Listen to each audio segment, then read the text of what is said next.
In this video, we're going to take a look at how to write a net ionic equation.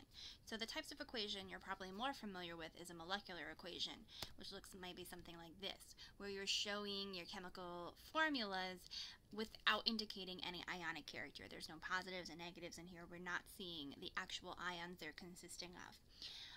And that can be useful for a lot of different things, but often we want a net ionic equation to really see what is going on in that reaction and eliminating anything extra that's not actually happening. So what you can do to get the net ionic is to first do a step where you get what's called a complete ionic equation, and that's where you go through each species and you pick out any strong electrolyte and you break it up into its constituent ions. Now, why do you do this? Let's think of the definition of what a strong electrolyte is. A strong electrolyte is something that, when dissolved in water, it completely 100% ionizes or breaks up into ions. So something like AgNO3, that's an ionic compound. It's soluble because nitrates are always soluble, so that's a strong electrolyte. It's not really found as Ag bonded with NO3. When it's dissolved in water, it's actually found as Ag plus separated from the NO3 minus. It breaks up into its constituent ions, so we're actually going to show that in the complete ionic equation. So you go through your reaction one by one, and if it's a strong electrolyte, you break it up into its constituent ions. Now, three things qualify as strong electrolytes: soluble ionic compounds, strong acids, and strong bases. So these are all ionic compounds, so for this problem I just have to worry about, is it soluble or not? If it's soluble, it's a strong electrolyte. If it's not, then it is not. So in this situation, my two reactants, I'm going to break up into their constituent ions. They're soluble ionic compounds. AgCl solid is not soluble. That's why it's an S there. It's the precipitate in this reaction. I'm just going to carry it down. And NaNO3 is soluble. Notice that anytime it's an ionic compound and I see AQ, I'm going to break it up. And if I see solid, stop, S, stop, don't break it up. Now, just because it says aqueous does not mean I'm automatically going to break it up. Remember, if it's an acid, it might have AQ after it. You just have, like HF might have AQ after it, but it's not a strong acid, so I would not break it up. So don't just automatically, you see aqueous, break it up. No, remember, it has to be a strong electrolyte, meaning it has to be a soluble ionic, strong acid, or strong base that's dissolved in water. Now, this is called the complete ionic equation, and once you have that, you might see things that appear on both sides of the reaction, like Na plus, Na plus, NO3 minus, NO3 minus. Hey, nothing's really happening to those things. They're just sitting there watching the show. We call them spectator ions. So we can actually get rid of them. We can cross them out, and then what's left over, once we do that, is called the net ionic equation. And that's really telling us what's going on in this reaction. Hey, if sodium ion and nitrate ions are there to start with and end with, they're not doing anything. They're just watching the show. Let's actually put this in a way that shows the main reaction that's happening. And the main reaction that's happening is Ag plus is combining with Cl minus to form the precipitate AgCl. Ag plus and Cl are coming out of solution, and this precipitate is forming. As a reminder, never break up pure solids or liquids, only possibly AQ. Remember, if it's aqueous, it doesn't automatically mean you're going to break it up. It has to be a strong electrolyte, meaning soluble ionic, strong acid, or strong base. Okay, just when you're writing the net ionic equation, make sure you're only writing the ion with the charge when breaking up strong electrolytes. Any additional subscripts must be translated into a coefficient instead, meaning if I have CaNO3 okay, and I'm breaking that up into ions, I would write that as Ca with a 2 plus charge, and I keep aqueous after it, and there are 2 nitrate ions. I don't find this as diatomic nitrate in solution. I find this as 2 separate nitrate ions now floating around in a uniform solution, so I write it with a 2 in front. If I have a coefficient, then you can make sure you distribute that coefficient to your ions as well. So for the next example, K2S, this is group 1 ion, so this makes it soluble. Make sure you know your solubility rules. 2 times 2, there's 4 K plus ions, and there's 2 sulfide ions. Make sure that you're putting charges. If you don't have charges, it's incorrect, and make sure that your charges and coefficients are in the right places. Okay, so let's look at an example. When solutions of iron 2 sulfate and lithium hydroxide are mixed, a precipitate forms. Write the net ionic equation. Oftentimes you want to start with your molecular equation. So let's make sure we write a full molecular equation. I definitely recommend that you, even if it doesn't ask you in the problem, that you put in your phases. That will really help you in the next steps. Okay, so it tells me there's solutions of these two things, so I'm going to assume that those are aqueous, so you could look up solubility of them.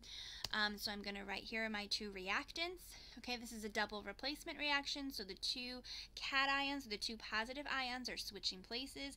Li was with OH, but now it's combining with sulfate. Fe was with sulfate, now it's combining with OH. Okay, and that you make sure now that you have these new ionic compounds that you're balancing the charges. Okay, hydroxide's -1, Fe here is the 3+. Oops, that was iron 3 sulfate. I apologize if I said iron 2. And so just make sure that your new ionic formulas have balanced charges. I know that this lithium is always soluble because it's group 1, so the precipitate must be the other product, so I'll write that as solid. Okay, and then make sure you balance. So here's my fully balanced molecular equation. Now I'm going to go through species by species, and I'm going to ask myself, is it a strong electrolyte? If so, I am going to break it up into constituent ions. Okay, so this is an ionic compound. Is it soluble? Yes, I break it up. This is a base. Is it a strong base? Yes. It's group 1, so I break it up. Group 1 and composite are strong bases. This is an ionic compound. Oh wait, solid, stop. It's insoluble. And this is an ionic compound. It is soluble. I break it up. Anything with checks I'm gonna break up. Anything with X's I'm not. I like to do this step so that I can visually not get ion happy and just start breaking everything up. I can visually see when I'm not breaking up. So anything I put checks, I'm breaking up. This breaks up into 2 iron 3+ and 3 sulfate ions. Make sure you have charges there. This breaks up into 6 Li+ and 6 OH-. Keep the balance that I have. Okay, I'm just carrying this down exactly as is with coefficient. And here this breaks up into 3 Li+ and 3 sulfate ions. Do I have any spectator ions? I sure do. Okay, the sulfates and the lithiums are spectator ions. I should have the same amounts on each side. If you don't, you might want to go back and check your balancing because something's probably off. So let's rewrite what I have now that I've crossed things out. Okay, and just once you do that, check to see what your coefficients are, because once you cross things out, sometimes you can reduce the coefficients. 2, 6, 2, hey, I can reduce that to 1, 3, 1, because we always want to write a chemical reaction with the lowest whole number coefficients. It doesn't matter if you have OH first or the iron 3+ first, as long as both of those things are on the left and my precipitate is on the right. So what's really going on in this reaction is the Fe3+ is coming out of solution. It's combining with 3 hydroxides to form this particular precipitate, and that really makes sense. You could actually skip this long, complete ionic equation by just going to your molecular equation and see, hey, what has check marks on either side? If it has check marks on both sides, it's going to be part of my spectator ion, and it's not going to be in my net ionic equation. So if I look at this, Li has check marks on either side. I wouldn't be including that. Sulfate has check marks on either side. So what's left over is 2 iron ions combining with 6 OH- to form 2 of those, or like we said, to reduce. Okay. You might want to check your work to make sure you have conservation of mass and charge. I have 3+ and 3- canceling out. That's overall neutral on the left and neutral on the right. And if I count, I have 1 iron and 3 O's and 3 H's, and same thing on the other side. Okay. Let's look at another reaction and do a net ionic equation. Here, let's look at a neutralization reaction. So in this, I want the reaction between acetic acid and calcium hydroxide. This is between an acid and a base. Remember, you get water and a salt. It's still really a type of double replacement reaction. So our first step, let's write a molecular equation. Okay, here's my acid, here's my base. I'm going to get water, and the salt that I get is calcium acetate. Make sure everything is, I've equalized charges, and that I balance my reaction, so I need a 2 and a 2 there. I put in my phases. Okay, this is a soluble ionic compound, so I did that. And this is an acid. Acids are going to be written as AQ. And this is a strong base, so I'm going to write it as AQ. Okay, determine which species are strong electrolytes when I am figuring out my net ionic equation. So I'm going to go species by species, okay? This first one, even though it's written aqueous, it is an acid, and I ask myself, is it strong or weak? Because only strong acids are broken up. This is a weak acid, so even though it has aqueous there, do not break it up. This is a base. Is it strong? Yes. So I am going to break that up. It's a strong electrolyte when doing my net ionic equation. Water, I say if you see solid or liquid, stop. Okay, this is molecular. It is not any of my categories. And this is a soluble ionic compound. Let's break that up. Okay, make sure you know your solubility rules for your ionic compounds. Otherwise, it would be indicated in the problem statement. Okay, so anything that I put in X, I'm just carrying down. Here's my acetic acid. Let's carry that down. This is a strong base. We'll break this up into Ca2 plus and 2 OH minuses. Carry down the water with its coefficient, and we'll break this up into Ca2 plus and 2 acetate ions. Is there any spectator ions? There sure are. There's only one though. It's Ca2 plus. So in these weak acid, strong base kind of problems, you might only have one spectator ion, unlike the precipitation, and that's okay. So I'm just going to rewrite everything I have. Check your coefficients. Can I simplify 2, 2, 2, 2? Yes, I can. I can get rid of all those, and here is my net ionic equation. It doesn't matter which order my reactants and products fall, as long as everything's on the correct side. Now, the other thing you can do too is once you identify what type of reaction it is, you can kind of remember the template that will fall under for your acid-base reactions. So anytime I have a weak acid and a strong base, the base is going to completely ionize because it's strong, and as long as the salt is soluble, that cation from the strong base is going to end up canceling out. So what you can remember is that you're going to have a general template like this for a weak acid, is having the general formula HA, where A is some anion. It's going to fall like this. Your weak acid plus OH minus is going to give you water, plus what we call the conjugate base of that weak acid. Essentially, the H plus is going to go away, and I'm just going to have the leftover anion, the A minus. Okay, just like our last example falls into this template. Here's my weak acid formula reacting with OH minus to give me water, and just the acetate ion, the anion that was combined with H that's left over with its charge. So you can remember this, or you can derive it as I just showed you before. Either way is completely fine. Knowing this template could help for multiple choice questions on an AP exam, and just for speed in going through an AP exam. Okay. Just note, if the acid has more than one H plus ion to donate, the overall reaction could involve coefficients. So just a quick example of this. Here's formic acid and sodium hydroxide. What is the net ionic equation? Okay, this is a weak acid reacting with a strong base. I know it's going to fall into that same template I just wrote before, where I have the weak acid reacting with OH minus to give H2O, plus the negative anion that was combined with the H in the acid. And if I do that, here's my reaction. If you're wondering why did I take off this particular H, it's because this H is part of the carboxylic acid, the carboxyl group in that carboxylic acid, and I know that that is what is making it acidic. Essentially, this H is combined with something that's electronegative, like oxygen, and the oxygen would hog the electrons, releasing the H as H+. It's not going to be the H that's attached to a carbon that ionizes. Okay. Or you could have done this out the same way we did before, where once you have your species, if it's a strong electrolyte, you break it up. This is not, it's weak acid. This is a strong base, break it up. This is water, don't break it up. This is a soluble ionic compound because you have sodium in front. Okay, and you get the same thing. Okay. in this example, here's another acid-base reaction. In this one, I actually have a strong acid and a weak base, so let's just take a look. You can write a molecular equation. Sulfuric acid's reacting with aluminum hydroxide. Here's sulfuric acid. Here's aluminum hydroxide. You can make this aqueous or solid. Either way is fine. If you want to go by solubility rules, if you look it up, you can make it, you say, oh, that's insoluble. Or if you wanted to make it aqueous, either way it's fine. But then you get liquid water and aluminum sulfate. Make sure you balance. So here's my molecular equation. Go species by species to see what to break up. Here is an acid. Is it strong? It sure is. We break it up.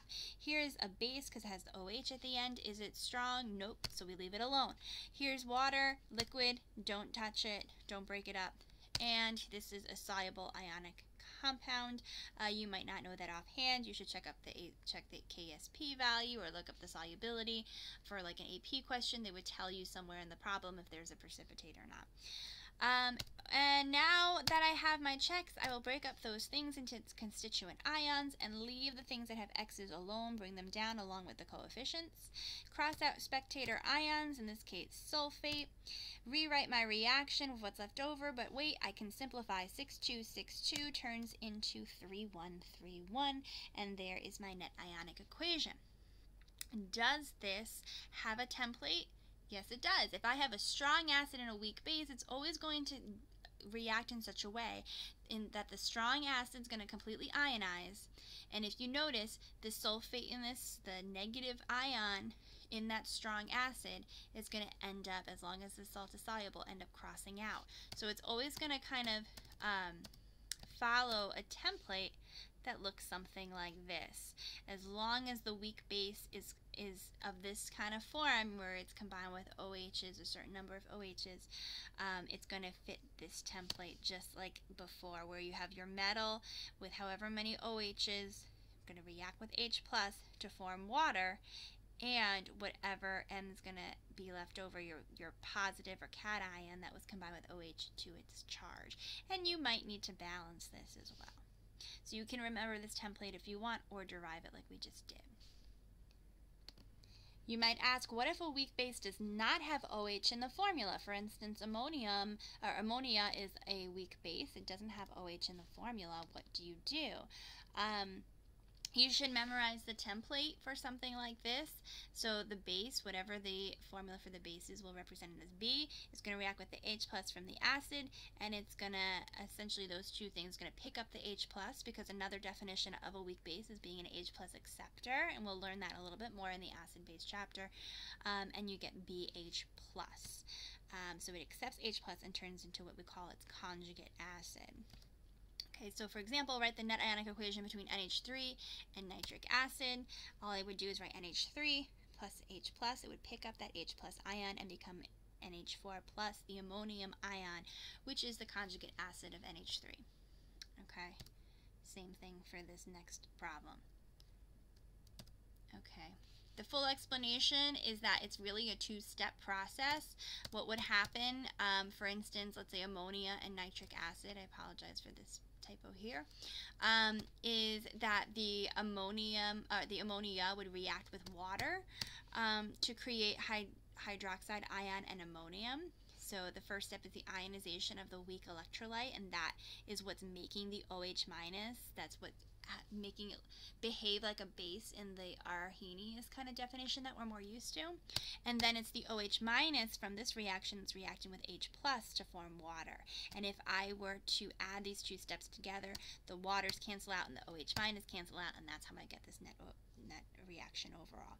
So you don't have to do this every time. This is just the explanation of why this particular template works. So for the weak base that doesn't have an OH in the formula, I would definitely remember this template.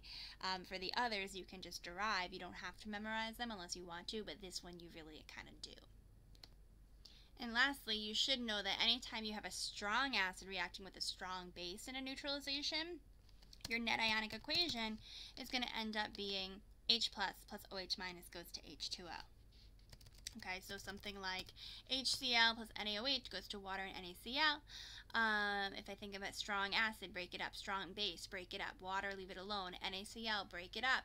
The Nas and the Cls will cancel because I'll have that on both sides, and I'll be left with H plus OH minus goes to water. So as long as your salt is soluble, this is your net ionic equation. I wouldn't even waste the time to do the molecular for this. Strong acids plus strong base, there's my net ionic equation. So here's just a summary chart of those things. Again, just remember, strong acid and strong base, this is only true if your salt is soluble. And then you know how to balance your net ionic equations.